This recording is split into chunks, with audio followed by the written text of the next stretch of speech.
안녕하세요. 강포도입니다. 여러분들은 혹시 포도가 어떻게 익는지 알고 농사 지시나요? 포도는요, 특이하게 꽃 피고 열매 맺지 않습니다. 포도는요, 특이합니다. 꽃 피고 열매 맺지 않아요. 정확하게 모르면, 나무를 정확하게 관리하는 방법을 모르면 꽃 피고 열매 맺지 않아요. 또, 포도가 달렸다 하더라도 나무에서 안 익으면 익지 않습니다. 그러니까 후숙이 없어요. 그러니까 나무에서 딸 때 그 맛 그대로입니다. 그러니까 나무에서 딸 때 그 맛 그대로이기 때문에 나무에서 정확하게 포도를 맛있게 만들지 않으면 시장에서 맛있는 과일로 팔 수가 없는 게 포도입니다. 그러면 한번 생각해 볼까요? 내가 농사하는 입장에서 나무에서 딸 때 그 맛 그대로인 게 포도예요.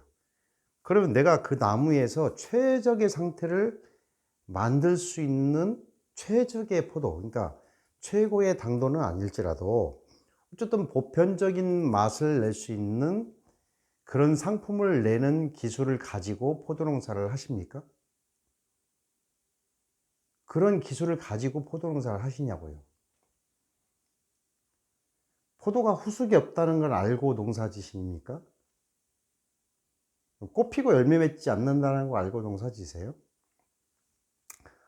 저는 농민들이 너무나 이 포도 농사에 대해서 쉽게 하시는 것 같아요. 포도는요, 전 세계에 재배되는 유일한 과일입니다.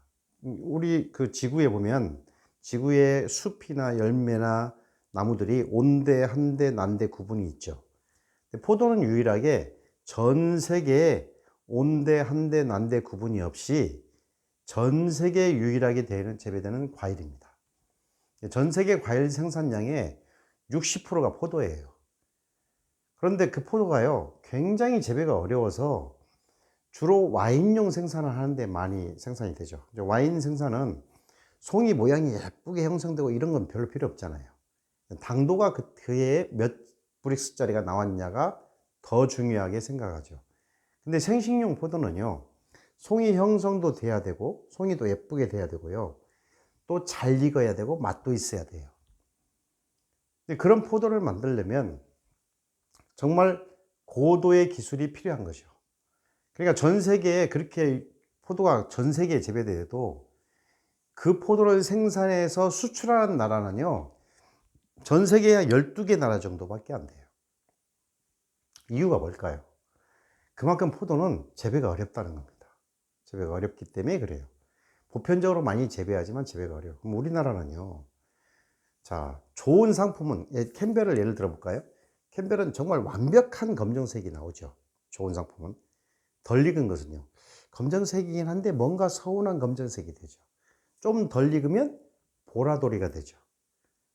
근데 왜 그런지도 모르고 보라돌이가 되면 내년에도 올해 보라돌이가 돼서 보라색 약간 낀 포도가 되면 내년에도 또 더 좋은 상품이 나올 확률이 없잖아요. 장담도 못하죠.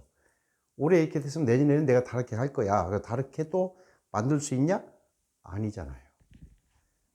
샤인은요, 검정색이 아니기 때문에 초록색이기 때문에 생산하는 나도 그렇고 소비자도 그렇고 이게 제대로 익은 건지 덜 익은 건지 아니면 제대로 맛이 난 건지 아니면 80%쯤 익은 건지 아니면 60%쯤 익은 건지도 모르잖아요.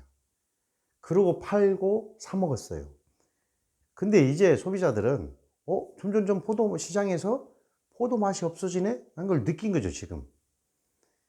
그럼 농민의 입장에서는 어떻게 하면 진짜 포도가 맛있고 청포도니까 색깔은 안 났지만 어쨌든 그 중에 어떤 것은 100% 익은 것이 있고요. 어떤 것은 70%, 어떤 것은 60%, 어떤 건 50%. 근데 색깔이 구분 안 되니까 다 냈잖아요. 자, 지금 이게 여러분은 농사 짓는 사람이란 만약 내가 생산하는 포도가 어떻게 하면 제 100%는 아니어도 최소한 70%, 80%짜리 만들어야 할 거 아닙니까? 그러면 어떻게 하면 70%, 80%짜리가 포도가 되는지 알고 농사 지냐 이거죠. 포도가 어떻게 해야 익는지 알고 농사 짓냐. 그러니까요, 제가 뭐 잘한다고 잘하는 게 아니라 이게 한 번씩 돌아보고 생각해 봐야 된다는 얘기예요.